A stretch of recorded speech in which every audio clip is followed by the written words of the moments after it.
Écoute mourir, c'est Jean-Luc Azoulay sur Déclic Magazine.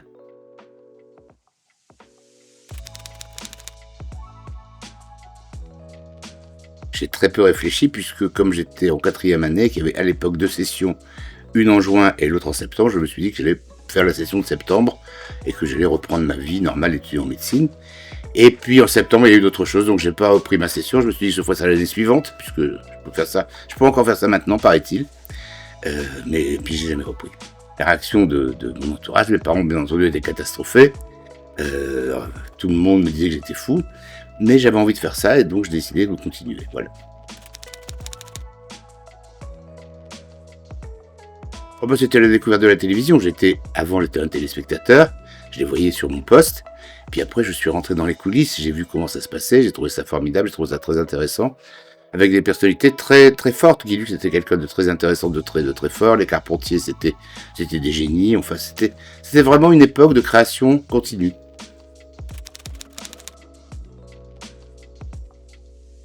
Bah, vous savez, il faut être honnête, le Club Dorothée, c'est un enfant de Récréa 2 qui avait été créé par Jacqueline Joubert, dans lequel il y avait déjà beaucoup d'ingrédients. Donc j'ai pris ce que je préférais dans Récréa 2, j'ai rajouté mes ingrédients, et les ingrédients de Dorothée de toute l'équipe, et on a fabriqué le Club Dorothée. Parce que je pense que les mangas, ça correspond en réalité à la bande dessinée belge. En France, on a la bande dessinée belge qui est culte, les mangas qui sont cultes. Moi, j'ai eu la chance, toujours grâce à Sylvie, d'aller au Japon très tôt, dans les années 70, et de connaître les mangas, de les voir à la télé, de les voir diffusés, en me disant que c'était quand même des choses intéressantes. Donc, quand on a monté le Club Dorothée, comme il n'y avait plus de dessins animés européens, que Berlusconi avait racheté au niveau européen pour le monde entier, puisqu'il avait la 5 en Italie, la 5 en France, je me suis dit, pourquoi ne pas prendre ces mangas? Et ça a très bien marché, parce que c'est des produits de qualité, tout simplement. Alors, je crois que les sitcoms ont été divisés dans 70. Il faut demander à Axel, il saura mieux que moi vous répondre. C'est notre directeur de la communication, et lui connaît tous les chiffres. Et je crois que c'est le sitcom qui a été le plus diffusé dans le monde entier, c'est Hélène et les garçons. Ça a même servi à certains pays pour apprendre le français. Alors, leur point commun, c'est qu'elles ont toutes les 4 du talent, avec des talents différents, c'est-à-dire que les 4 sont des filles extraordinaires, qui ont quelque chose de plus, qui sont travailleuses, qui aiment leur métier et qui sont passionnées. Elles ont toutes les 4 ce point commun. Alors Sylvie, c'est la fondatrice, c'est quelqu'un d'extraordinaire avec qui j'ai appris mon métier. On a appris ensemble puisqu'on était tout jeunes. Moi, j'étais le petit jeunot, j'avais 17 ans ou 18 ans, mais Sylvie en avait 21, donc c'est pas une grande marge. Donc j'ai eu la chance de travailler avec elle et Johnny, et d'apprendre vraiment toutes les bases. Et ensuite, j'ai reproduit tout ça avec d'autres chanteuses qui ne sont pas Sylvie Vartan, chacune a sa personnalité, mais chacune a le même talent, la même envie et la même force par rapport au public. Vous savez, on n'invente pas le talent. C'est-à-dire que ça plaît aux gens ou ça ne leur plaît pas, c'est tout.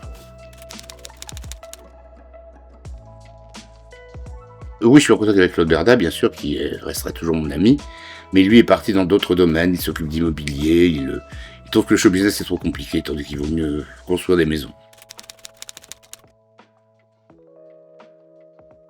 Non, parce que vous savez, nous, on ne se rendait pas compte, on calculait pas les entrées, on calculait les émissions qu'on faisait, qu'on avait envie de bien faire, trouver des idées, trouver des thèmes, puis faire des émissions. Vous savez, TF1, à l'époque, c'était une chaîne qui renaissait, puisque il y avait une nouvelle direction, un nouveau management.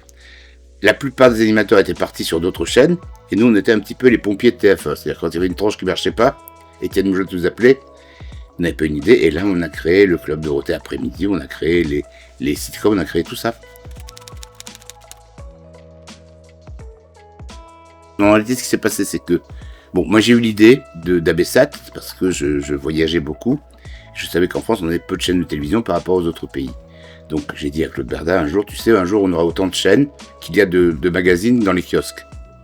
On en a parlé de ça, on a travaillé dessus, et donc on a essayé de lancer Abessat. Mais au départ, l'Abessat, on a essayé de le proposer à TF1. Et Patrick Lelay était partant avec Claude pour faire Abessat ensemble. Simplement, ils ne se sont pas mis d'accord après sur le nombre de chaînes, ils se sont fâchés, on a fait AB sans Patrick Lelay, qui a été en colère et qui s'est vengé en nous virant. Voilà, c'est tout bête.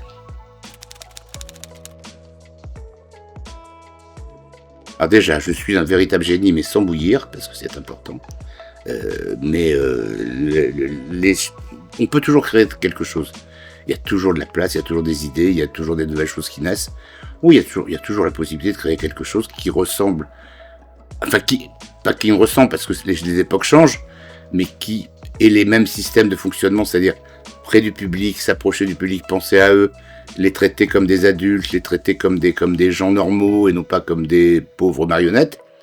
Oui, c'est toujours faisable. C'est ce qu'on fait d'ailleurs avec les mystères de l'amour et avec toutes les fictions qu'on fait.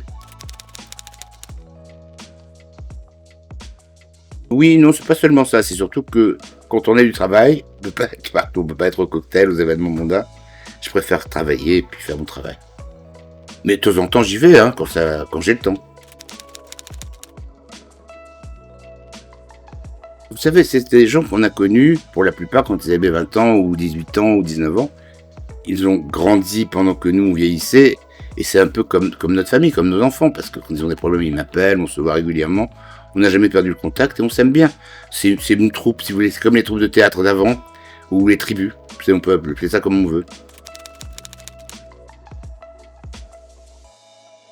Simplement parce que avant c'était des enfants qui regardaient Dorothée, maintenant c'est les adultes qui se souviennent de leur enfance. Et puis Dorothée, c'était quand même une très bonne émission, toutes les émissions de Dorothée. Donc c'est bien, ça leur rappelle de bons souvenirs. Bah, moi j'aimerais bien faire des reboots, comme on dit maintenant, de ces séries.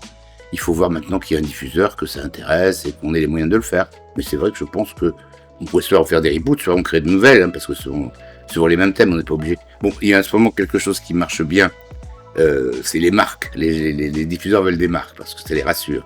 Donc on reprend le Big Deal, on reprend les jeux, on reprend une autre jeu, le roue de la fortune, on reprend tout ça. Donc c'est vrai que c'est des marques. Donc peut-être une marque, mais moi je préférerais très honnêtement faire quelque chose de nouveau, plutôt que de reprendre une marque, mais pourquoi pas.